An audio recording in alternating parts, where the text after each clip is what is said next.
of Art, the College of Arts and Sciences at Tennessee State University, and the topic is African Americans and the Constitution.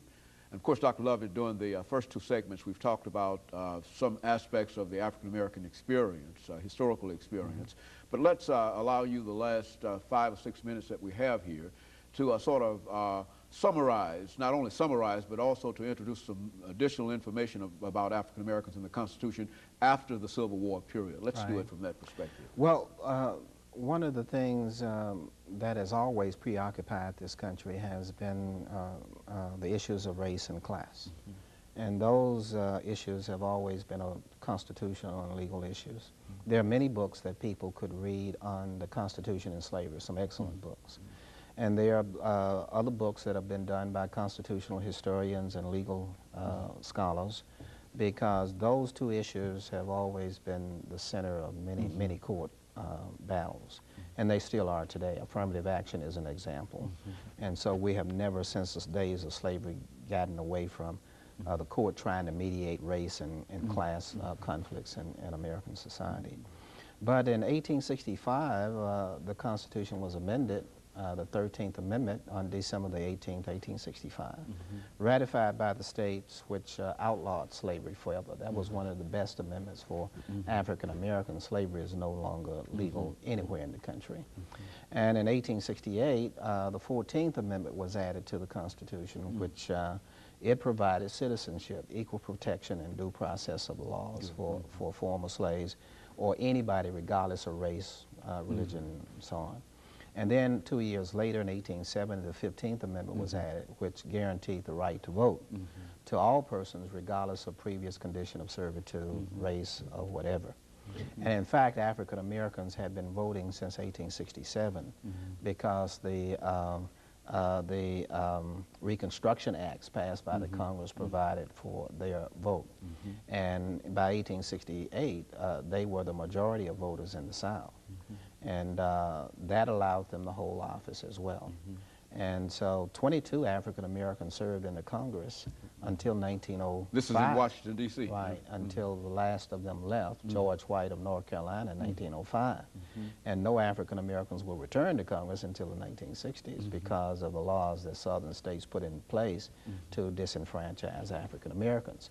Much like the constitutional laws that are being put into place in southern states now. For example, in Alabama, 1/3 of African American men cannot vote in Alabama.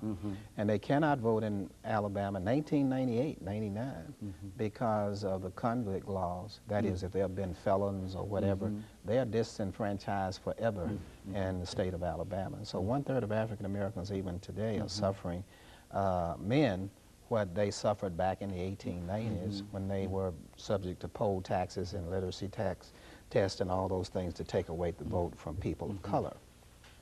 But the Constitution has always been sort of used to try to decide racial issues in our society because it's such a racially divided, society. Then and as it is now. And of course, as you know, the fight is over affirmative action and all the other things, but they're the same issues. But these are all constitutional problems. Right. The issues is who's going to dominate the society, who's going to participate in it, and who's not going to participate in it. Who's going to be black, and those are citizens with limited privileges. That's what the word black means. And who's going to be white? Those are citizens with all of the privileges. That's what white means.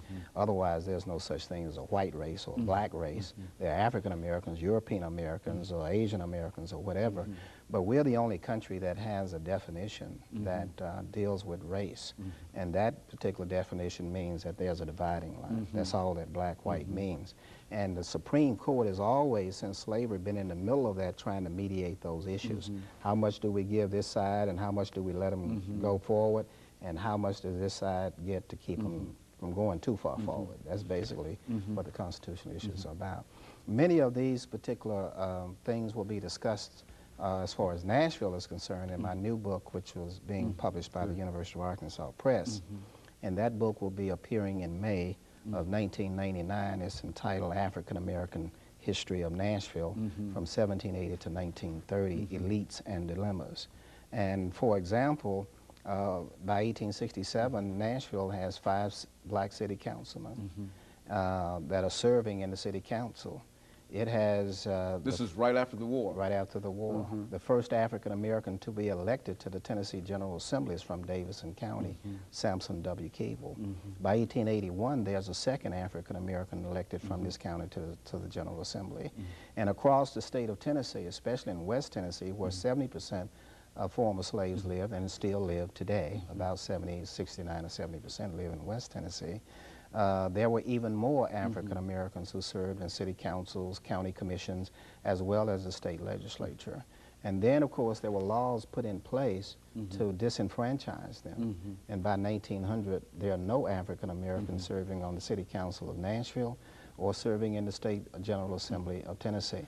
And in some ways, in Alabama, Mississippi, and Georgia, just through the convict laws alone, we're moving back toward that way. And that is, we can use convict laws to disenfranchise them again, because you can't use other means because of the 1965 Voting Rights Act, and because of the 24th Amendment to the Constitution, we can use convict laws to take away their right to vote. You know, Dr. Lovett, let me thank you for coming by and giving us that excellent information. And let me also encourage our audience to tune in again next week for another informative edition of Comments. Thank you and good morning.